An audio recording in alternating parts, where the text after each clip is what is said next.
আল্লাহর নবী বলছে ওই বিয়ে সবচেয়ে বরকতওয়ালা বিয়ে, যেই বিয়ের খরচ কম হয়।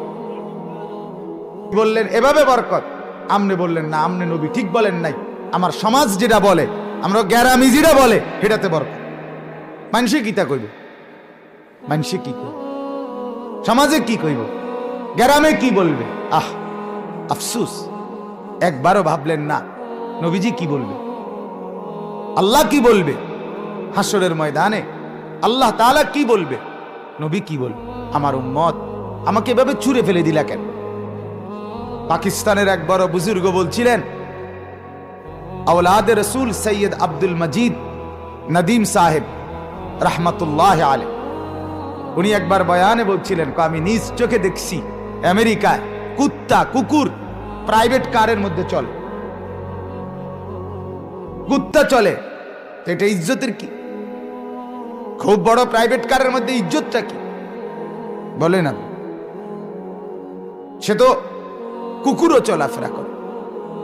অতএব আপনি আমি বিবেচনা করবেন, ঈমান এবং কোরআন এটা ইজ্জত, দ্বীন এটা ইজ্জত, এটা ইজ্জত, এটাই লক্ষণীয়।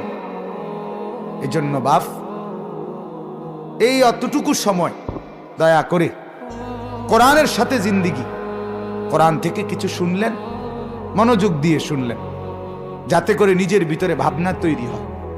আর আপনারাই বুঝবেন, ছোটবেলায় যারা মাদ্রাসায় পড়েন নাই ঠিক আছে, কিন্তু এই কথা ভাবার সুযোগ নাই, আমার আর পড়ার দরকার নাই।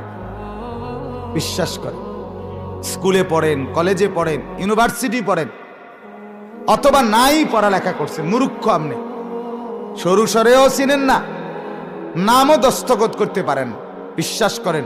কিন্তু আপনি যদি মুসলমান পরিচয় দেন, আপনি যদি বলেন আমি মুসলমান, তাহলে আপনাকে কোরআন পড়তেই হবে, জানতেই হবে। মুসলিম পরিচয়ধারী কোনো ব্যক্তি কোরআন পড়তে জানে না, কোরআন ধরতে জানে না, কোরআন পড়তে পারে না, এইটার কোনো কারণ দর্শাইবার কোনো সুযোগ আল্লাহর কসম হাসরের ময়দানে থাকবে না। আপনি কি কারণ দর্শাইবেন আল্লাহর কাছে? কথা বোঝেন নাই আমার? মানে যদি আল্লাহ বলে, যদি কি বলবেই, তো আমার কোরআন, আমার এই কালাম তুমি কেন পড়তে পারলা না? আপনি কি বলবেন? আমি ইউনিভার্সিটিতে পড়ার কারণে, অনার্স মাস্টার্স পড়ার কারণে পড়তে পারি নাই, এটা একটা গ্রহণযোগ্য উজর? তো কথা উত্তর দেন।